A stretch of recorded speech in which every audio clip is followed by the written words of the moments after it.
Hello everyone, welcome level to clover. நான் உங்கள் பிரகாஷ். இன்றைக்கி நம்ம சேனலில் ஒரு முக்கியமான ஸ்கீம் பற்றி தான் பார்க்க போகிறோம். அதாவது உங்களோட குழந்தைகள் பார்த்தீங்க அப்படின்னா தனியார் பள்ளியில் இலவசமாக படிக்கணும் அப்படின்னு நீங்கள் நினச்சிங்க அப்படின்னா ஆர்டிஇ திட்டத்தில் வந்து விண்ணப்பிக்கணும். ஸோ இந்த ஆர்டிஇ திட்டம் அப்படின்னா என்ன, ஸோ இந்த ஸ்கீமில் யாரெல்லாம் எலிஜிபிலிட்டி, ஸோ எந்தெந்த பெற்றோர் வந்து அவங்களோட குழந்தைகளை இந்த ஸ்கீம் மூலமாக பள்ளிகளில் சேர்த்தலாம் அப்படிங்கிற கம்ப்ளீட் டீட்டெயில்ஸை இந்த வீடியோவில் தெரிஞ்சுக்கலாம். தெரிஞ்சதுக்கு முன்னாடி இது வரைக்கும் நீங்கள் நம்ம லெவல் டு க்ளவருங்கிற சேனலை சப்ஸ்கிரைப் பண்ணாமல் இருந்தீங்கன்னா மறக்காமல் சப்ஸ்கிரைப் பண்ணிடுங்க. சப்ஸ்கிரைப் பண்ணால் மட்டும்தான் நான் போடுற ஒவ்வொரு பயனுள்ள வீடியோ உங்களுக்கு நோட்டிஃபிகேஷன் வரும். ஸோ வாங்க இன்னைக்கு வீடியோக்குள்ளே போகலாம். ஃப்ரெண்ட்ஸ், ஃபர்ஸ்ட்டாக பார்த்தீங்க அப்படின்னா இந்த திட்டம் ஆர்டிஇ அப்படின்னு சொல்லுவோம். அதாவது ரைட் டு எஜுகேஷன், கட்டாய கல்வி உரிமை சட்டத்திற்கு இந்த வருஷத்துக்கான அட்மிஷனை எப்போ ஓப்பன் பண்ண போகிறாங்க, யாரெல்லாம் வந்து அப்ளை பண்ணலாம், ஸோ என்ன டாக்குமெண்ட்ஸ்லாம் தேவைன்னு தான் இந்த வீடியோவில் முழுமையாக தெரிஞ்சுக்க போகிறோம். ஸோ ஃபஸ்ட்டாக பார்த்தீங்க அப்படின்னா இந்த ஆர்டிஇ அப்படிங்கிறது கட்டாய கல்வி முறை. நிறைய பெற்றோர்கள் பார்த்தீங்க அப்படின்னா அவங்களோட குழந்தைகளை தனியார் பள்ளியில் சேர்க்கணும் அப்படிங்கிறது ஒரு பெரிய கடமையாகவே வச்சுருப்பாங்க. இருந்தாலும் ஒரு சில பொருளாதார ரீதியின் காரணமாக அவங்க குழந்தைகளை பார்த்தீங்க அப்படின்னா தனியார் பள்ளியில் சேர்க்க முடியாத ஒரு சூழ்நிலைக்கு தள்ளப்படுறாங்க.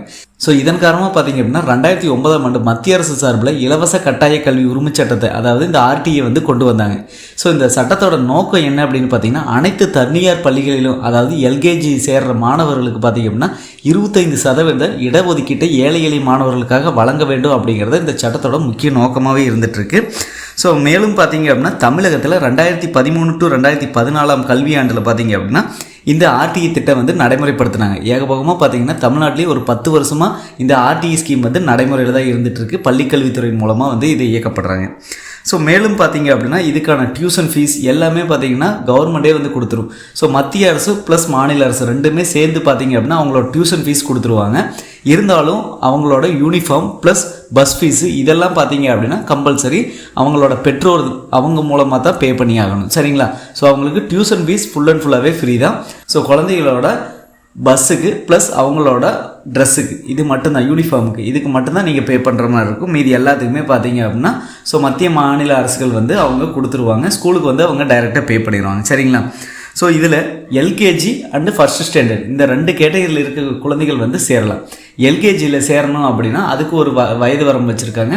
ஃபஸ்ட்டு ஸ்டாண்டர்டில் சேரணும் அப்படின்னா அதுக்கான ஒரு வயது வரம்பு வச்சுருக்காங்க. சரிங்களா? சப்போஸ் எல்கேஜியில் நீங்கள் சேர்றீங்க அப்படிங்கிற பட்சத்தில் அந்த ஸ்கூலில் எல்கேஜிலேருந்து கம்பல்சரி இருக்கணும். சப்போஸ் 1ஆம் வகுப்பில் சேர்றீங்க, ஃபஸ்ட்டு ஸ்டாண்டர்டில் சேர்றீங்க அப்படின்னா அந்த ஸ்கூலில் எல்கேஜிலேருந்து இருந்ததுன்னா நீங்கள் வந்து 1ஆவது அங்கே சேர முடியாது, ஃபஸ்ட்டு ஸ்டாண்டர்ட் சேர முடியாது. ஸோ அங்கே வந்து ஆரம்ப காலகட்டத்திலேருந்து 1ஆவதுலேருந்து தான் இருக்கணும் அந்த ஸ்கூலில். சப்போஸ் ஏங்கிற ஒரு ஸ்கூல் 1ஆவதுலேருந்து தான் இருக்குது அப்படின்னா நீங்கள் 1ஆவதுக்கு அங்கே ஃபஸ்ட்டு ஸ்டாண்டர்டுக்கு அட்மிஷன் போடலாம். சப்போஸ் அங்கே வந்து எல்கேஜிக்கு தான் இருக்குது, எல்கேஜிலேருந்து தான் ஆரம்பிக்குது அப்படின்னா கம்பல்சரி நீங்கள் அங்கே போய் ஃபஸ்ட் ஸ்டாண்டர்ட் போட முடியாது, எல்கேஜிலேருந்து தான் போட முடியும். ஸோ அதுவும் பார்த்தீங்க அப்படின்னா எல்கேஜிலேருந்து 8ஆம் வகுப்பு வரைக்கும் அவங்க இலவசமாக படிச்சுக்கலாம். ஒவ்வொரு ஸ்கூல்லையும் பார்த்தீங்க அப்படின்னா ஒவ்வொரு கிளாஸ்லையும் 25% இந்த ஆர்டிஇ திட்டத்தின் மூலமாக அட்மிஷன் போடப்படும். 25% அப்படிங்கிறது பார்த்தீங்க அப்படின்னா அந்த குழந்தைகள், அதாவது ஒரு 100 குழந்தைகள் இருக்காங்க ஒரு கிளாஸில் எல்கேஜியில் அப்படின்னா 25 குழந்தைகள் பார்த்தீங்க அப்படின்னா இந்த ஆர்டிஇ திட்டத்தின் மூலமாக படிக்கலாம், அட்மிஷன் போட்டு படிக்கலாம். சரிங்களா? ஸோ அதுக்கடுத்த பார்த்தீங்க அப்படின்னா இந்த ஆர்டிஇன் மூலம் மாணவர் சேர்க்கை என்ன தகுதியெல்லாம் வேணும் அப்படின்னா ஸோ கம்பல்சரி பார்த்தீங்க அப்படின்னா பெற்றோர்களோட ஆண்டு வருமானம் ஒன்று சொல்லியிருக்காங்க. அதாவது பெற்றோரோட ஆண்டு வருமானம் 2 லட்ச ரூபாய்க்கு குறைவாக இருக்கணும் அப்படிங்கிறாங்க. கம்பல்சரி விண்ணப்பிக்கும் போது, அதாவது அந்த அட்மிஷனுக்கு ஓப்பன் ஆனது விண்ணப்பிக்கும் போது வருமான சான்றிதழ் கட்டாயமாக நம்ம வந்து அப்லோட் பண்ணியாகணும். ஸோ அதுக்கடுத்து பார்த்திங்கன்னா வயது வரம்பு, ஒவ்வொரு வருஷமே அதோட வயது வரம்பு அப்படிங்கிறது சேஞ்ச் பண்ணிகிட்டே இருப்பாங்க ஒவ்வொரு காலகட்டத்துலையுமே. ஸோ இந்த வருஷம் பார்த்திங்க அப்படின்னா, அதாவது இந்த கல்வியாண்டு 2024லேருந்து 2025ஆம் கல்வியாண்டில் உங்கள் குழந்தைங்க எல்கேஜி சேர்றாங்கன்னா அவங்க இந்த வருஷத்துக்குள்ளே பிறந்திருக்கணும் அப்படின்னு சொல்கிறாங்க. அதாவது ஆகஸ்ட் 1, 2020 அதுக்கு அப்புறம் பிறக்கணும். அதே மாதிரி 2021 ஜூலைக்கு உள்ள அவங்க வந்து பிறந்திருக்கணும். ஸோ இந்த ஒரு வருட காலகட்டத்திற்குள்ளே அந்த குழந்தைங்க பிறந்திருந்ததுன்னா அவங்க வந்து எல்கேஜி அட்மிஷன் போடலாம். சப்போஸ் ஃபஸ்ட்டு ஸ்டாண்டர்ட் நீங்கள் அட்மிஷன் போடுறீங்க அப்படிங்கிற பட்சத்தில் அந்த குழந்தை 2018 ஆகஸ்ட் 1 தேதியிலிருந்து 2019 ஜூலை 31 வரைக்கும் கடைசி டேட் வரைக்கும் பார்த்தீங்க அப்படின்னா அந்த குழந்தைங்களுக்கு ஃபஸ்ட் ஸ்டாண்டர்ட் அட்மிஷன் போடலாம் அப்படின்னு சொல்லியிருக்காங்க. ஸோ அதுக்கடுத்து பார்த்தீங்கன்னா என்னென்ன டாக்குமெண்ட்ஸ்லாம் கம்பல்சரி தேவை அப்படின்னு நம்ம இதில் பார்க்கலாம். ஸோ குழந்தையோட ஃபோட்டோ வேணும், அடுத்து ஆதார் அட்டை, குடும்ப அட்டை, வருமான சான்றிதழ், ஜாதி சான்று, பிறப்புச் சான்று, இருப்பிடச் சான்று. இருப்பிடச் சான்று கம்பல்சரி ஆதாரில் என்ன டீட்டெயில்ஸ் நம்ம வச்சுருக்கிறோமோ அதுவே இருந்தால் போதும். ஸோ இருப்பிடச் சான்று அப்படிங்கிறது மேண்டேட்ரி கிடையாது. ஆதார் அட்டை இருந்ததுன்னா ஓகே, தேவையில்லை. ஓகேங்களா? மீதி இருக்கக்கூடிய எல்லா சர்டிஃபிகேட்டும் நீங்கள் இப்போவே அப்ளை பண்ணி வச்சிடணும். ஸோ இது அப்ளை பண்ணுறதுக்கான லாஸ்ட் டேட்டு, இது எல்லாமே அட்மிஷன் எப்போ ஓப்பன் ஆகும் எல்லாமே வந்து இப்போ அனௌன்ஸ்மெண்ட் பண்ணிட்டாங்க. ஸோ டாக்குமெண்ட்ஸ் அப்படிங்கிறது இவ்வளோ தான். இது எல்லாமே இருந்ததுன்னா, அதாவது ஆதார் அட்டை, குழந்தையின் ஃபோட்டோ, குடும்ப அட்டை, வருமானச் சான்று, ஜாதி சான்று, பிறப்புச் சான்று. இது எல்லாமே ஜாதி சான்று, பிறப்புச் சான்று, இது எல்லாமே பார்த்தீங்க அப்படின்னா ஆதார் அட்டை, இது எல்லாமே குழந்தையோட பேரில் நீங்கள் எடுத்துருக்கணும். பிறப்புச் சான்றிதழ் அப்படின்னா அவங்க பேரில் இருக்கணும் குழந்தை. இது ஜாதி சான்றிதழ் குழந்தையோட பேரில் தான் இருக்கணும். ஸோ பேரண்ட்ஸோட பேரில் ஜாதி சான்று இருந்ததுன்னா அதை எடுத்துக்க மாட்டாங்க. அதே மாதிரி ஆதார் அட்டை குழந்தை இது வேணும், பேரண்ட்ஸ் இது வேணும். இது எல்லாமே இருந்ததுனாலும் அது போக வருமானச் சான்றிதழ் நீங்கள் 2 லட்சம் ரூபாய்க்கு உள்ளே நீங்கள் வாங்கிக்கணும். சரிங்களா? இதெல்லாம் இருந்ததுன்னா நீங்கள் ஈஸியாக வந்து இந்த ஆர்டிஇ கட்டாய கல்வி உரிமை சட்டத்துக்கு நீங்கள் விண்ணப்பிக்கலாம். அதுக்கப்புறம் பார்த்தீங்க அப்படின்னா இது எப்போ விண்ணப்பிக்கிறது, எப்படி விண்ணப்பிக்கிறது தான் பார்க்க போகிறோம். ஸோ இதுக்கு பார்த்தீங்க அப்படின்னா 2024 மற்றும் 2025 இந்த கல்வி ஆண்டில் எப்போ ஸ்டார்ட் ஆகுது அப்படின்னு பார்த்தீங்கன்னா வருகிற ஏப்ரல் 20ஆம் தேதியிலிருந்து இதோட அப்ளிகேஷன் ஸ்டார்ட் ஆகுது. அதுவும் பார்த்தீங்க அப்படின்னா மே 18ஆம் தேதி வரைக்கும் இந்த அப்ளிகேஷன் க்ளோஸ் ஆகுது. ஓகேங்களா? மொத்தம் பார்த்தீங்க அப்படின்னா 1 மந்த் கொடுக்குறாங்க. ஏப்ரல் 20ஆம் தேதியிலிருந்து மே 18ஆம் தேதி வரைக்கும் நீங்கள் வந்து அப்ளை பண்ணலாம். ஸோ அப்ளை பண்ணுறதுக்கான லிங்க்கும் கொடுத்துருக்காங்க. பள்ளி கல்வித்துறையிலிருந்து https://tnschools.gov.in/ அப்படிங்கிற இந்த இணையதளம் மூலம் போயிட்டு நம்ம விண்ணப்பிச்சுக்கலாம் அப்படிங்கிறாங்க. ஸோ இந்த 3 கேட்டகரி கொடுத்துருக்காங்க. ஸோ அவங்கெல்லாம் இந்த 3 கேட்டகரிக்குள்ளே நீங்கள் விண்ணப்பிச்சுக்கலாம் அப்படின்னு சொல்லியிருக்காங்க. வாய்ப்பு மறுக்கப்பட்ட பிரிவினருக்கு விண்ணப்பிக்க சாதி சான்றிதழ் வேணும் அப்படிங்கிறாங்க. அதாவது EWS அப்படிமா எக்கனாமிக்கலி வீக்கர் செக்ஷன் அவங்க வந்து ஃபர்ஸ்ட் ஆப்ஷன் யூஸ் பண்ணி அவங்க இந்த அட்மிஷன் போட்டுக்கலாம். அடுத்ததாக பார்த்தீங்கன்னா வாய்ப்பு மறுக்கப்பட்ட சிறப்பு பிரிவினர் கீழ் விண்ணப்பிக்க உரிய சான்றிதழ், அதாவது பர்சன் டிசேபிள்டு, அதாவது அவங்களோட பேரண்ட்ஸ் வந்து ஸோ உடல் ஊனமுற்றவங்களாக இருக்காங்க அப்படிங்கிற பட்சத்தில். அதே மாதிரி அர்பன் இவங்கெல்லாம் பார்த்தீங்க அப்படின்னா இந்த 2வது ஆப்ஷன் யூஸ் பண்ணி அட்மிஷன் போட்டுக்கலாம் குழந்தைக்கு. 3வது லாஸ்ட் ஆப்ஷனாக நலிவடைந்த பிரிவின் கீழ் விண்ணப்பிக்க பெற்றோரின் ஆண்டு வருமானம் 2 லட்சத்திற்கும் கீழ் உள்ள வருமானச் சான்று, அதாவது எக்கனாமிக்கலி பார்த்தீங்க அப்படின்னா அவங்க புவர் பீப்புளாக இருப்பாங்க. ஸோ அதே மாதிரி பொருளாதாரத்தை பின்தங்கியவராக இருப்பாங்க.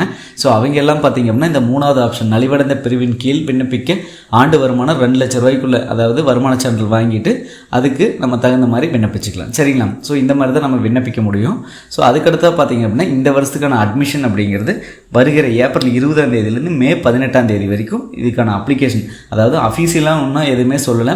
ஸோ ஜஸ்ட்டு பள்ளிக்கல்வித்துறையிலேருந்து இந்த டேட் சொல்லியிருக்காங்க. அது அஃபீஷியலாக நோட்டிஃபிகேஷனாக எதுவும் வரல. ஸோ இன்னும் ஒரு 10 to 15 டேஸில் வந்துடும். அது வந்ததுமே பார்த்திங்க அப்படின்னா நம்ம அஃபீஷியலாக நம்மளோட சேனலில் எப்படி அப்ளை பண்ணுறது, ஸோ எல்லா டீட்டெயில்ஸுமே நம்ம அதில் பார்த்துடலாம். ஸோ அது போக பார்த்திங்க அப்படின்னா ஆன்லைனில் தான் இது அப்ளை பண்ண முடியும். ஆன்லைனில் அப்ளை பண்ணோம் அப்படிங்கிற பட்சத்தில் ஸோ அப்ளிகேஷன் நம்ம சப்மிட் பண்ணிடுவோம். ஸோ இந்த மாதிரி தான் அப்ளிகேஷன் இருக்கும். பர்சனல் டீட்டெயிலு, பேரண்டோட டீட்டெயிலு, அட்ரஸ் டீட்டெயிலு, டாக்குமெண்ட்ஸு, நம்ம சொன்ன டாக்குமெண்ட்ஸ் எல்லாமே அப்லோட் பண்ணுற மாதிரி இருக்கும். அதுக்கப்புறம் ஸ்கூல் மொத்தம் ஒரு 5 வகையான ஸ்கூல் நம்ம செலக்ட் பண்ணோம். அதே மாதிரி பார்த்திங்கன்னா அது வந்து ஸோ 2 கிலோமீட்டருக்குள்ளே இருக்கணும். ஓகேங்களா? உங்களோட வீடு இருக்குது, உங்களோட ஆதாரில் இருக்கிற அட்ரஸ்லேருந்து 2 கிலோமீட்டர் சரௌண்டிங்கில் வீடு இருக்கணும். அதாவது தனியார் பள்ளிகள் அப்படின்னா மெட்ரிக் ஸ்கூல். அதுபோக பார்த்திங்க அப்படின்னா சில CBSE ஸ்கூலில் இதில் இந்த RTEயில் அவங்க வந்து வாங்கியிருப்பாங்க. ஸோ அப்படி வாங்கியிருக்கிற சில CBSE ஸ்கூலு நீங்கள் வந்து ஜாயின் பண்ணிக்கலாம் குழந்தைய. ஓகேங்களா? ஸோ கண்டிப்பாக பார்த்திங்க அப்படின்னா 5 ஸ்கூல் நீங்கள் செலக்ட் பண்ணுற மாதிரி இருக்கும். அது நியரஸ்ட்டாக 5 ஸ்கூல் செலக்ட் பண்ணுற மாதிரி இருக்குது. சப்போஸ் நீங்கள் வந்து ஒரு 5 கிலோமீட்டர் 6 கிலோமீட்டருக்கு மேலே இருக்குது, எங்கள் ஊரில் இந்த மாதிரி ஸ்கூல் இல்லை, 10 கிலோமீட்டருக்கு அந்த பக்கம் இருக்குது அப்படின்னா நீங்கள் வந்து உங்கள் குழந்தைகளுக்கு இதில் அட்மிஷன் போட முடியாது. ஸோ நீங்கள் ஆன்லைனில் அப்ளை பண்ணதும் பார்த்திங்க அப்படின்னா அடுத்த 2 or 3 டேஸில் அப்ளிகேஷன் நோட்டீஸ் போர்டில் வந்து போட்டுருவாங்க. அதாவது அந்த ஸ்கூலில் நீங்கள் தேர்ந்தெடுத்த ஸ்கூலில் பார்த்தீங்க அப்படின்னா அந்த நோட்டீஸில் போட்டுருவாங்க, நோட்டீஸ் போர்டில். ஸோ இந்த குழந்தைகள்லாம் வந்து அப்ளிகேஷனில் செலக்ட் ஆகிருக்காங்க அட்மிஷனுக்கு RTEயில், ஸோ இந்த குழந்தைகள்லாம் ரிஜெக்ட் ஆகிருக்காங்க அப்படின்னு சொல்லிட்டு வந்துடும். ஸோ இதுவும் பார்த்திங்க அப்படின்னா நிறைய பேர் அப்ளை பண்ணாங்க அப்படிங்கிற பட்சத்தில் குலுக்கல் முறையில் வந்து அங்கே அட்மிஷனுக்கு ஏற்பாடு பண்ணுவாங்க. சரிங்களா? ஸோ இந்த மாதிரி தான் நடக்கும். ஸோ இப்போ பார்த்திங்க அப்படின்னா இந்த வருஷத்துக்கு உண்டானது இப்போ வருகிற ஏப்ரல் 20ஆம் தேதியிலிருந்து மே 18ஆம் தேதி வரைக்கும் இதுக்கான அப்ளிகேஷன் வந்து ஓப்பன் ஆகி க்ளோஸ் ஆகும். சரிங்களா? ஸோ உங்களுக்கு கம்பல்சரி நீங்கள் இந்த ஸ்கீமில், அதாவது கட்டாய கல்வி உரிமை சட்டத்தின் கீழே உங்களோட குழந்தையை LKGயில் சேர்த்துறீங்க அப்படிங்கிற பட்சத்தில் கண்டிப்பாக இந்த டாக்குமெண்ட்ஸ் எல்லாமே இப்போ எடுத்து வச்சுருங்க. ஆன்லைன் மூலமாகவே இதெல்லாம் அப்ளை பண்ணி வச்சுங்க. குடும்ப அட்டை, அதாவது குடும்ப அட்டை கம்பல்சரி வேணும் அப்படின்ட்டு இருக்காங்க. அதுக்கப்புறம் வருமானச் சான்றிதழ், ஆண்டு வருமானச் சான்று 2 லட்சத்துக்கு உள்ளே இருக்கணும். ஜாதி சான்று, குழந்தையோட ஜாதி சான்று, பிறப்புச் சான்றிதழ், இதெல்லாமே இருந்ததுன்னா போதும். அதே மாதிரி குழந்தையோட ஃபோட்டோ நீங்கள் ஒரு 5-6 ஃபோட்டோ நீங்கள் எடுத்து வச்சுங்க. இது எல்லாமே இருந்ததுன்னா கண்டிப்பாக வந்து நீங்கள் அப்ளை பண்ணிக்கலாம் உங்கள் குழந்தைக்கு. ஓகேங்களா? அதுக்கான ஏஜ் லிமிட்டும் எல்லாமே கொடுத்துருக்காங்க. ஸோ ஏஜ் லிமிட்டும் பார்த்தீங்க அப்படின்னா 2020 2021 இந்த காலகட்டத்துக்குள்ளே பிறந்திருக்கணும் அப்படிங்கிறாங்க. நான் டிஸ்பிளேலேயே காட்டுற பாருங்கள், நீங்கள் இதை நோட் பண்ணி வச்சுக்கணும். இந்த டேட் இன்பிட்வீனில் இருந்தாங்க அப்படின்னா உங்கள் குழந்தைய எல்கேஜிலையோ அல்லது ஃபஸ்ட் ஸ்டாண்டர்ட்லேயோ நீங்கள் ஜாயின் பண்ணி விட்டுடலாம். சரிங்களா? டியூஷன் ஃபீஸு கவர்மெண்ட்டே பே பண்ணிடும். பஸ் ஃபீஸு, யூனிஃபார்ம் ஃபீஸ் இந்த 2 மட்டும் நீங்கள் பே பண்ணுற மாதிரி இருக்கும். ஸோ இதுக்கான அஃபீஷியல் நோட்டிஃபிகேஷன் வந்ததுன்னா நம்ம சேனலில் கம்பல்சரி நம்ம இதுக்கான ஃபுல் டீட்டெயிலும் தரவாக நம்ம பார்ப்போம். ஸோ கண்டிப்பாக இந்த வீடியோ உங்களுக்கு ஒரு உதவிகரமாக இருக்கும் அப்படின்னு நினைக்கிறேன். உதவிகரமாக இருந்தால் மற்றவங்களுக்கு ஷேர் பண்ணுங்கள். மற்ற வீடியோஸ் அதிகம் முறை உங்களிடமிருந்து விடைபெறுவது உங்கள் பிரகாஷ். பாய், டேக் கேர்.